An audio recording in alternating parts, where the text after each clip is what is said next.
하나님의 말씀은 사무엘상 31장 1절에서 13절이 말씀입니다. 블레셋 사람이 이스라엘을 침해 이스라엘 사람들이 블레셋 사람 앞에서 도망하여 길보아 산에서 엎드러져 죽으니라. 블레셋 사람들이 사울과 그 아들들을 쫓아 미쳐서 사울의 아들 요나단과 아미나답과 말기수아를 죽이니라. 사울이 패전함에 활 쏘는 자가 따라 미치니 사울이 그 활 쏘는 자를 인하여 중상한지라.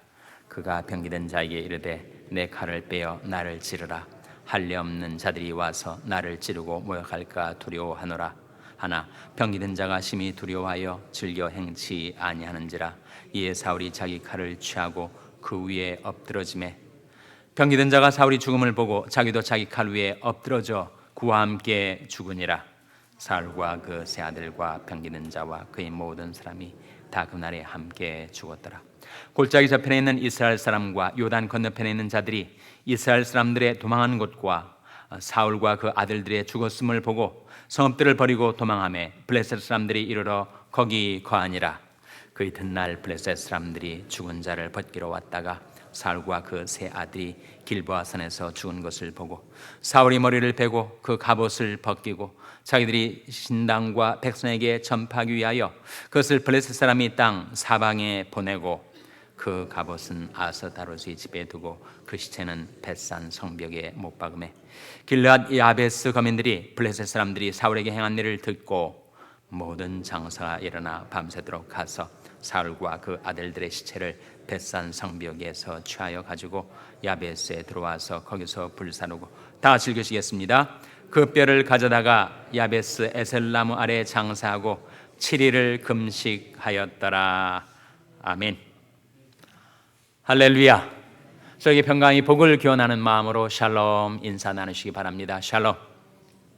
샬롬. 오늘도 목요 새벽 기도에 잘 나오셨습니다. 오늘로써 사무엘상이 끝나게 되죠. 마지막 장. 내일부터는 사무엘 하로 들어가게 되겠습니다. 우리가 역사서를 쭉 보고 있는데 역사서를 통해서 인생과 역사를 주관하시고 섭리하시는 하나님의 뜻, 하나님의 섭리, 우리 인생을 다루시는 하나님의 손길을 우리가 배우게 되죠. 오늘 사무엘상 마지막 장은 슬픈 장입니다. 이스라엘 민족의 가장 암울했던 역사의 한 페이지. 그것은 바로 사울 왕의 죽음을 보여주고 있는데 이 이스라엘과 블레셋 사이의 전쟁이 아주 치열하게 접전이 돼서 이스라엘이 패배를 당하고 사울의 세 아들, 거기 요나단이 포함되어 있죠. 사울의 세 왕자가 죽임을 당합니다. 사울 왕은 중상을 입고 자기가 죽으면 블레셋 사람들이 와서 자기 시체를 농락할까봐 결국은 자살을 합니다. 칼 위에 엎드러져서 스스로를 죽이죠. 자살은 말 그대로 자기에 대한 살인 행위인데 어떻게 이렇게 사울 왕이 비참하게 죽었는가? 사울 왕의 불행했던 최후, 그에게 여러 번 사실은 기회가 있었죠. 그런데 그 기회를 다 놓쳐버리고 말았습니다. 사울 왕이 문제가 무엇이었는가? 초심을 잃고, 처음에는 안 그랬습니다. 정말 겸허했던 청년 사울이 40년 동안 이스라엘 왕으로 재직을 하는 사이에 그 마음이 너무 교만해지고 악해지고 강팍해졌습니다. 그래서 자기 휘하의 장수였던 다윗에 대해서 질시하고 그를 미워하고 그를 증오하고 죽이고자 그렇게 쫓아다니고 급기야는 신접한 여인을 찾아갑니다. 하나님과의 교통이 끊어지자 그 답답한 마음에 블레셋과의 전쟁을 앞두고 내가 악령의 힘을 빌어서라도 내가 이 난국을 타게 보겠다 하는 마음에 결국은 하나님을 버리고 사신 우상에게로 가는 것이죠. 그것은 우상 숭배의 죄악입니다. 하나님을 버리고 하나님을 거스리고 계속해서 하나님이 선한 뜻을 거스리던 사울 왕이 결국은 신접한 여인을 찾아 만나고 악령의 힘을 빌어서 자기를 구원하고자 했지만 그것이 모두 수포로 돌아가고 끝내 전쟁에서 죽임을 당하게 되었습니다. 이러한 불행한 최후를 맞이하지 않을 수는 없었는가? 죄는 관성이라는 것이 있습니다. 사람들이 전도하다 보면 가끔 그런 사람들이 있어요. 내가 젊었을 때 좀 인생의 낙을 누리고 쾌락을 쫓아 살다가 나중에 내 몸에 힘이 빠졌을 때 그때 가서 내가 회개하고 예수 믿으면 되지 않는가? 그렇게 안 된다는 거예요. 죄는 관성이 있기 때문에 스키 초보자가 그 급강하는 미끄러운 눈길에서 내가 언제든지 맘만 먹으면 스탑할 수 있고 그리고 방향을 바꿀 수 있겠다. 그렇게 되지 않는 거예요. 그야말로 그 중력의 힘에다가 그 미끄러진 하강길, 내리막길을 계속 미끄러져 내려갈 수밖에 없는 것처럼 죄의 길이 바로 그러하다 하는 것입니다. 언제든지 내가 맘만 먹으면 중재할 수 있고 돌이킬 수가 있는가? 그렇게 되지 않는 거죠. 그러니까 사울 왕에게 몇 번의 기회가 있었지만 그 기회를 번번이 놓쳐버리고 계속해서 죄의 관성에 사로잡혀 하강을 하던 사울 왕은 급기야 그렇게 불행한 최후를 맞이하게 된 것입니다. 성경 말씀에 자주 책망을 받으면서도 목이 곧은 사람은 갑자기 패망을 당하고 피하지 못하리라. 그런 말씀이 나와요. 다윗을 통해서든 환경을 통해서든 하나님의 책망의 소리가 사울의 귓가에 들려왔음에도 불구하고 계속 마음을 강팍하게 하고 목을 굳게 하였습니다. 자주 책망을 받으면서도 목이 굳은 사람은 갑자기 패망을 당하고 피하지 못하리라. 정말 그 말씀대로 사울 왕이 그렇게 불행하게 죽습니다. 잠언 29장 1절 말씀이죠. 한번 찾아보시기 바랍니다. 잠언 29장 1절 말씀 우리 찾아서 한번 같이 읽겠습니다. 잠언 29장 1절 말씀 구약성경 941면입니다. 구약성경 941면.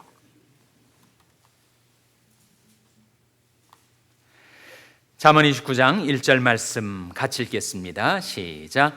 자주 책망을 받으면서도 목이 곧은 사람은 갑자기 패망을 당하고 피하지 못하리라. 사울 왕에게 여러 번 하나님의 책망의 소리가 들려왔어요. 때로는 그가 감정적으로 인간적으로는 정말 눈물도 흘리고 그리고 돌이키는 것 같았지만 그의 마음 중심이 너무 강팍해지고 완악해져 있었습니다. 그래서 결국은 갑자기 패망을 당하고 피하지 못하게 되었습니다. 사울 왕이 어떻게 하면 피할 수가 있었을까? 무엇이 사울 왕을 이 사망길에서 벗어나게 할 수가 있었을까요? 무엇이? 바로 회개가. 사도행전 11장 18절에 보면 하나님이 이방인에게도 생명 얻는 회개를 주셨도다 하니라. 생명 얻는 회개. 회개는 우리로 하여금 생명을 얻게 합니다. 후회가 아니라 회개. 후회는 누구나 할 수 있죠. 가룟 유다도 후회는 했습니다. 그러나 베드로처럼 회개는 못했어요. 회개는 무엇인가? 죄에서 하나님께로 돌이키는 것. 인간적인 마음에 후회는 할 수가 있겠지만 하나님께로 돌이키는 것이 회개고, 회개는 우리에게 무엇을 얻게 해준다고요? 생명을 얻게 해준다. 그러므로 하나님께서 이방인들에게도 우리에게도 생명 얻는 회개를 주셨도다 하니라. 그렇게 사울이 자살을 해서 죽었을 때 그야말로 사울이 우려했던 바가 오히려 그대로 이루어져서 블레셋 사람들이 사울의 시신을 훼손하고 농락합니다.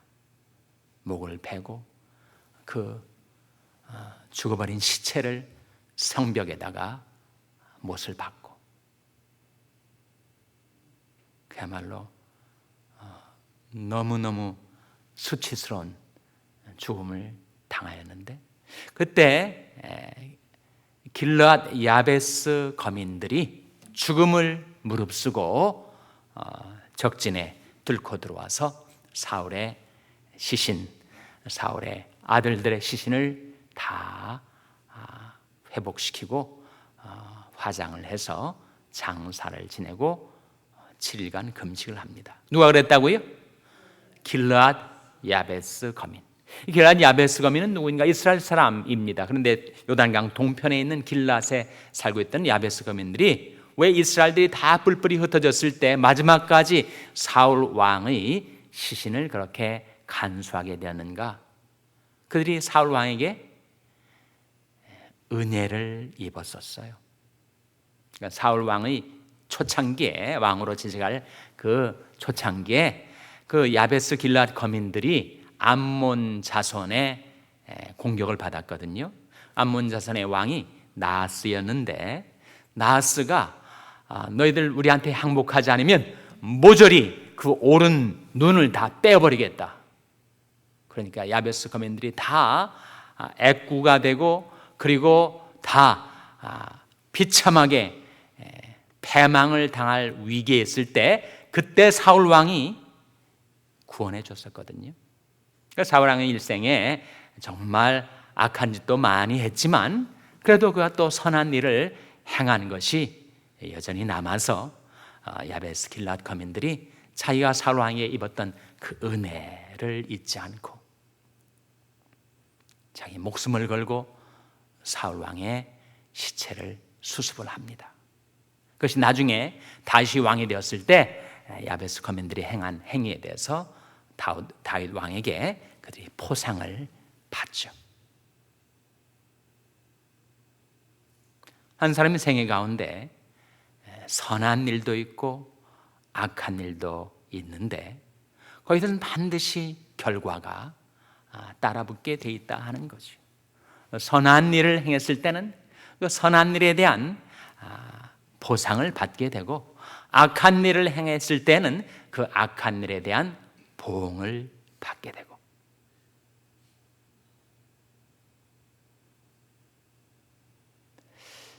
저는 사울 왕의 죽음을 생각하면서 정말 안타까운 미국의 대통령 트럼프를 위해서 생각을 하게 되었습니다. 어제 CNN의 보도에 따르면, 오늘 아침 보도입니다만, 이제 차기 대선이 결국은 민주당의 20여 명의 후보들이 난립을 하고 있지만 결국은 바이든, 클린턴 시절에 부통령이었던 바이든이 오바마 대통령 시절에 부통령이었던 바이든이 최종 후보로, 민주당 후보로 나설 것이다, 그렇게 예측을 하고 있습니다.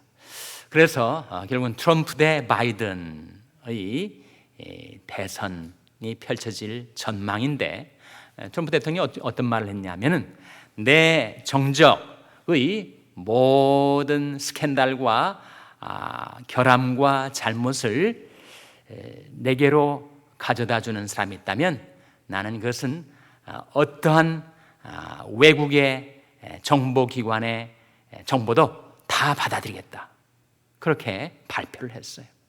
그러니까 정적을 무찌르기 위해서 이제는 중국이든 소련이든 러시아든 어느 나라의 정보도 다 수용하겠다. 지금까지 트럼프 대통령의 발목을 잡았던 것이 소위 지난번 러시아 대선 개입 스캔들이었는데 또다시 그것을 공표를 하는 겁니다. 그러니까 트럼프 대통령 때문에 미국 경제가 호황을 누린다는 그것 때문에 결국은 민심이 트럼프의 임피치먼트, 탄핵은 하지 않았으면 좋겠다 하는 것이 여론의 우위를 점하고 있지만 왜 이렇게 계속 실착을 하는가, 패착을 하는가, 자기를 망가뜨리는 일을 왜 이렇게 하고 있는가. 그런데다가 우리 한인들에게는 정말 김정은하고 또 왜 그렇게 사이가 좋아가지고 편지 하나 받아들고 또 뷰티풀 웜 레터라고 하면서 따뜻하고 아름다운 편지를 받았다고 또 어린아이처럼 좋아하고 그 하노이 회담에서 또 3차 북미 회담을 하려고 하는 기세인데, 여호사밧 왕이 선한 왕이었습니다. 그러나 그의 큰 잘못 하나가 있었는데 그것은 아합 왕과 그렇게 가까웠어요. 그것이 여호사밧 왕의 패망의 결정적인 계기가 되었습니다. 정말 악한 체제, 악한 지도자 김정은하고 또 왜 이렇게 가깝고 그리고 편지 하나에 의해서 또 미국 정상회담이 이루어질지 모르는 이런 상황에까지 나아갔는가. 그래서 정말 더 이상 트럼프 대통령이 방황하지 않고 중심을 잡고 미국을 바른 길로 인도할 수 있도록 정말 우리가 기도를 해야 할 것 같습니다. 오늘 본 말씀, 이제 사무엘상이 마지막 장을 우리가 대하게 되었는데, 사울 왕의 불행했던 최후, 그것이 우리들에게 타산지석이 되어서 우리는 죄의 길에서 돌이켜 생명길로 나아가고, 나의 하나님이여 내가 주의 뜻 행하기를 즐기오니 주의 법이 나의 심중에 있나이다 하였나이다. 하나님의 말씀을 우리 눈앞에 두고 하나님의 말씀을 내 심중에 두고 그 말씀에 나타난 하나님 뜻 행하는 것이 저와 여러분의 즐거움이 될 수 있기를 주님의 이름으로 축원합니다. 기도하시겠습니다. 오늘 말씀 기억하며 하나님, 저희들이 하나님의 뜻을 거스르지 않고 오직 하나님의 뜻을 즐거워하여 그 뜻을 따라 회개하며 순종하며 살게 하여 주시옵소서. 기도하시기 바랍니다. 우리 자녀들을 위해서 기도할 때 하나님, 저희 자녀들이 날마다 회개하고 날마다 순종하는 자녀들 되게 해달라고 기도하시기 바랍니다. 평생의 악한 지체들 주님께서 그늘과 권능의 손으로 붙들어 주시고 일으켜 주시고 소생시켜 주시고 회복시켜 주시옵소서. 위하여 기도해 주시기 바랍니다. 우리 샬롬교회에서 기도할 하나님, 저희 샬롬교회가 하나님께로 회개하고 하나님의 뜻, 하나님의 말씀에 순종하는 교회가 되게 해달라고 기도해 주시기 바랍니다. 여러분의 생업을 위해서 기도하시고 미국 원주민 선교를 하시는 안명호 목사님을 위해서 기도해 주시기를 바랍니다. 우리 교회 장로 선출을 위해서 부목사 청빙을 위해서 기도해 주시기를 바랍니다. 미국의 트럼프 대통령, 한국의 문재인 대통령, 북한의 김정은 지도자들을 위해서 기도해 주시기 바랍니다. 하나님, 저희들을 성령으로 충만케 하여 주시옵소서. 이런 제목들을 우리 합심해서 기도하겠습니다.